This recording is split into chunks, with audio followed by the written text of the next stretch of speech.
Muito bem, estamos aqui de volta para mais uma lição da nossa revista da Central Gospel. Nesse trimestre, estamos estudando sobre os ícones do Novo Testamento. Há ícones no Novo Testamento e nós podemos ser muito abençoados. Também há muita gente que tem me perguntado, pastor, o senhor tem os slides da lição? Na verdade, são iconográficos. E esses iconográficos podem ser obtidos junto com a revista da Central Gospel. Você contate a editora e eles vão lhe informar como você recebe esses infográficos. Há também um código aí na lição. Se você olhar esse código, você pode escanear com o seu telefone e vai direto para a editora Central Gospel. Estamos estudando aqui esses ícones e hoje nós vamos falar de Mateus, de publicano, de cobrador de impostos, a apóstolo. Mateus, capítulo 9, verso 9 ao 13, é o texto bíblico básico. Lemos: E Jesus, passando dali, viu assentado na alfândega um homem chamado Mateus, e disse-lhe: Segue-me. Ele, levantando-se, o seguiu.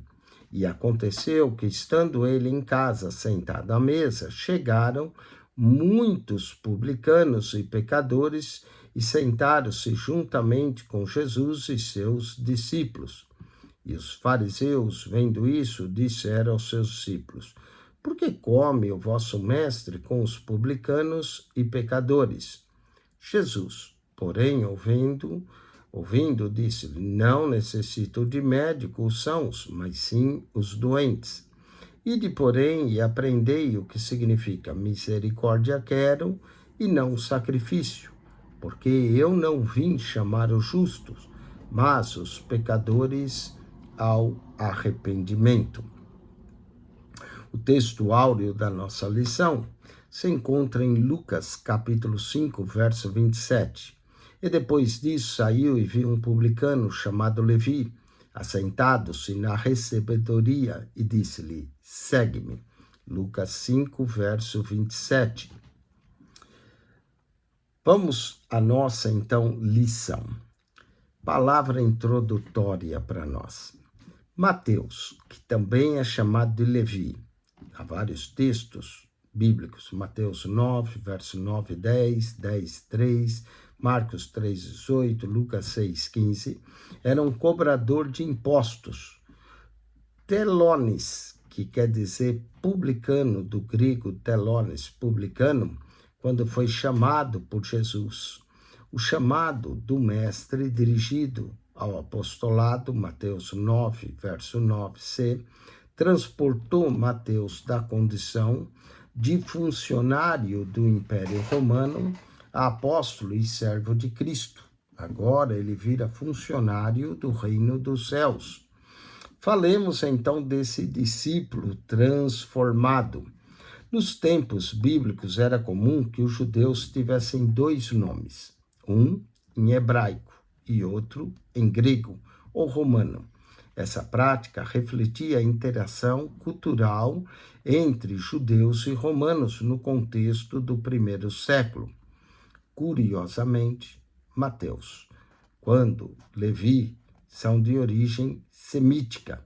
Dentre as possibilidades para esse fato, a identidade redefinida, é possível que Jesus tenha chamado Levi de Mateus, assim como fez com Simão, chamando-lhe de Pedro, João 1,42.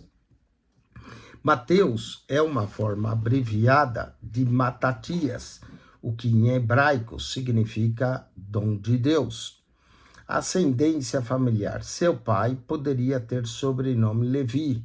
Nesse caso, ele seria chamado Mateus ben, que quer dizer filho de Levi, Mateus ben Levi.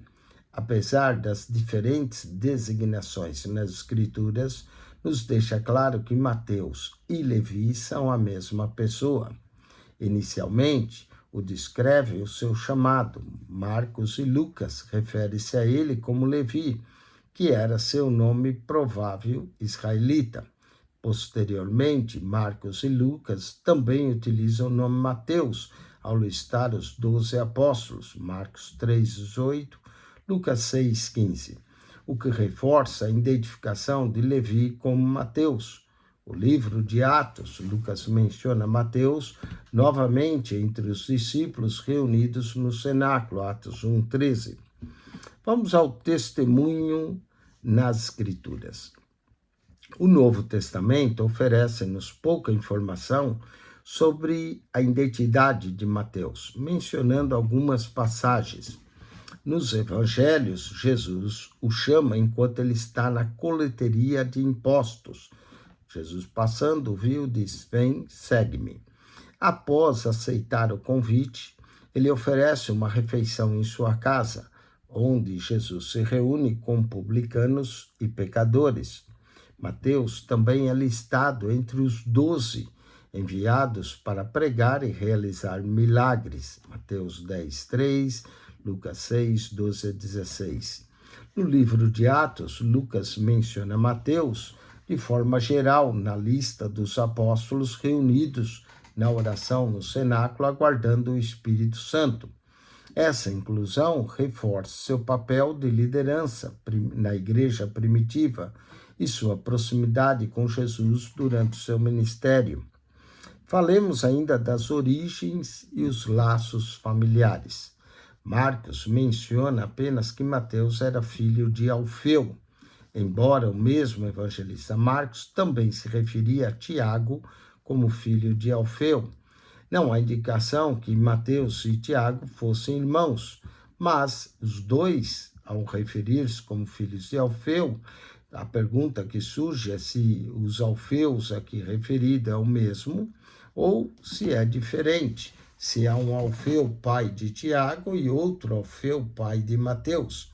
É provável que Mateus tenha nascido em Cafarnaum, na costa do Mar da Galileia, onde trabalhava como cobrador de impostos. E é possível também que Mateus seja, sim, irmão de Tiago. Vamos à profissão do coletor de impostos. Mateus era um coletor de impostos a serviço do governo romano. Para desempenhar essa função, historiadores sugerem que ele provavelmente dominava o aramaico, o grego e o hebraico, que é algo evidenciado em suas referências ao aramaico em seu evangelho. Na época, o sistema tributário era suscetível a fraudes, o que tornava os publicanos malquistos, especialmente entre os judeus, que os consideravam corruptos e desonestos e os acusavam de explorar o sistema econômico em benefício próprio. A história sugere que somente os gananciosos se alinhavam à casa de Herodes ou exerciam essa função para representantes da Roma imperial. Jesus provavelmente escolheu Mateus, um publicano, para evidenciar a graça divina. Enquanto os fariseus consideravam homens dignos de perdão, o mestre mostrou que todos têm a chance de arrepender e encontrar a redenção. Vamos agora ao ponto 2 da nossa lição: o servo dedicado. Conforme mencionado anteriormente, Mateus foi um dos 12 discípulos escolhido por Jesus ao apostolado, e seu chamado é relatado de forma simples e profunda: "Vem, segue-me." O fato de um mestre convocar um cobrador de impostos para o segui-lo e o torná-lo um dos seus apóstolos transmite-nos lições significativas. Primeiro, Cristo via nele algo que as pessoas comuns ignoravam. Segundo, Jesus seria capaz de conduzi-lo a uma posição de grande honra. Terceiro, Jesus sabia que poderia usar seus talentos naturais para compor o texto canônico, o Evangelho de Mateus. Quarto, Jesus queria mostrar que a vocação para servir em seu reino, independente de fatores socioeconômicos ou culturais. ao sentar-se com pecadores e publicanos, Jesus enfatiza que o evangelho ultrapassava limites sociais e preconceitos, uma postura que incomodava fariseus e escribas que eram apegados ao exclusivismo judaico e à hipocrisia. Falemos ainda do impacto missionário, desbravando terras. Pode-se afirmar com uma certa propriedade que Mateus participou da propagação do evangelho em várias regiões, contribuindo para a expansão missionária além de Cafarnaum. Nos últimos anos, seu ministério, a convivência entre judeus e cristãos tornou-se difícil, pois os que seguiam a Cristo eram excluídos das sinagogas. Mesmo assim, ele perseverou na pregação aos judeus, dedicando-se ao evangelismo. Mateus 10, versos 5 a 6. Durante esse período de desafios e conflitos, Mateus escreveu o seu evangelho, inspirado, que leva o seu nome. Vamos ao testemunho final, os últimos dias do apostolado. Após Atos 1:13, Mateus desaparece da narrativa bíblica. Fontes extra-bíblicas indicam que ele permaneceu em Jerusalém até a perseguição de Herodes Agripa I, no ano 42 depois de Cristo, e que depois disso partiu para Chipre e depois para o norte da África. Embora as escrituras não detalhem suas atividades após essa época, a tradição da igreja primitiva fornece-nos algumas informações adicionais. Irineu menciona que Mateus pregou aos hebreus, sem especificar o local, enquanto Clemente de Alexandria afirma que ele dedicou cerca de 15 anos evangelizando entre os etíopes, gregos, macedônios, sírios e persas. A respeito de sua morte, alguns historiadores sugerem que ele faleceu de causas naturais na Macedônia ou na Etiópia. Contudo, a tradição cristã, apoiada por Eusébio de Cesareia, o considerava um mártir, acreditando que ele foi executado em Nadabar, na Etiópia. Segundo o livro dos Mármores de John Knox, Mateus teria sido martirizado em torno do ano 60, na região etíope da Pártia. Vamos ao terceiro e último ponto, falando do Evangelho da Promessa. O Evangelho de Mateus foi escrito para os judeus cristãos e apresenta Jesus como legítimo herdeiro do trono de Davi, destacando como rei de Israel. É chamado o Evangelho do Rei. É o mais eclesiástico dos evangelhos, pois aborda questões da igreja. Em Mateus encontramos a palavra igreja. Já em Mateus 16, enquanto narra a vida e os ensinamentos de Cristo, o Rei Divino. Mateus organiza os ensinamentos de Jesus em 5 blocos principais. No Sermão do Monte, Mateus 5 a 7. Na Comissão dos 12, Mateus 10. Nas parábolas do Mistérios do Reino dos Céus, Mateus 13. No discurso sobre a grandeza do perdão, Mateus capítulo 18. E também no discurso profético, Mateus 24 e 25.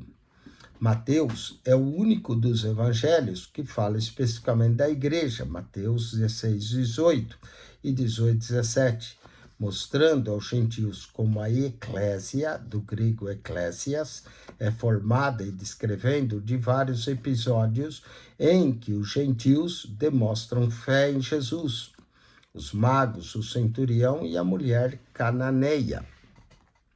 Um evangelho também para os filhos de Abraão. A missão de Mateus entre os judeus. Cada evangelho foi direcionado a um público específico. João escreveu à igreja, às pessoas e aos gentios. Lucas escreve aos gregos, Marcos aos romanos e Mateus aos judeus. O Evangelho de Mateus tem muitas características judaicas, por exemplo, o termo reino dos céus, que aparece 32 vezes, e o termo reino de Deus 5 vezes. Nenhum outro evangelho dá tanta ênfase ao reino como o Evangelho de Mateus, e dá ênfase ao rei, que é Jesus. A esperança da restauração do trono de Davi era algo que ardia no coração dos judeus naqueles dias. Analisar as expectativas do povo judeu da época de Jesus revela também-nos o propósito claro do publicano ao escrever seu evangelho. Ao longo do texto, ele faz mais de 53 citações diretas do Antigo Testamento e mais de 70 referências às escrituras hebraicas, enfatizando 33 vezes que as obras de Jesus era o cumprimento das profecias antigas. Esse enfoque destaca o Nazareno como um Messias prometido e reafirma para os seus compatriotas o cumprimento das promessas de restauração e de redenção. Vamos ao Evangelho do Cristo Rei e a realeza messiânica, que é a redenção esperada pelos judeus.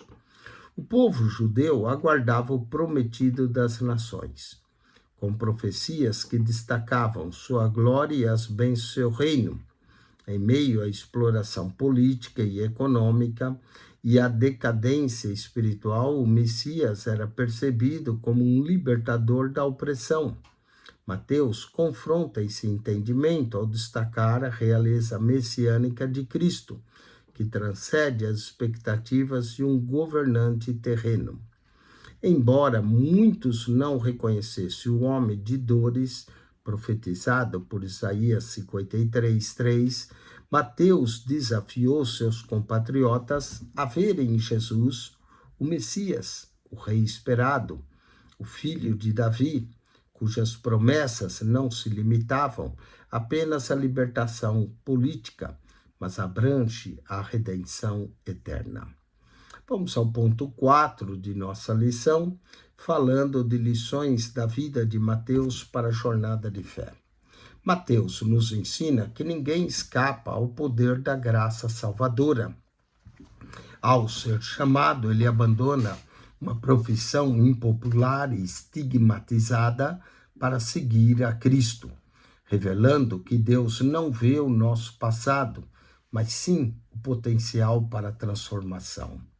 Em nossa vida, somos frequentemente desafiados a responder ao chamado do Senhor, que nos convida a deixar hábitos, situações ou relacionamentos que nos afastam dele.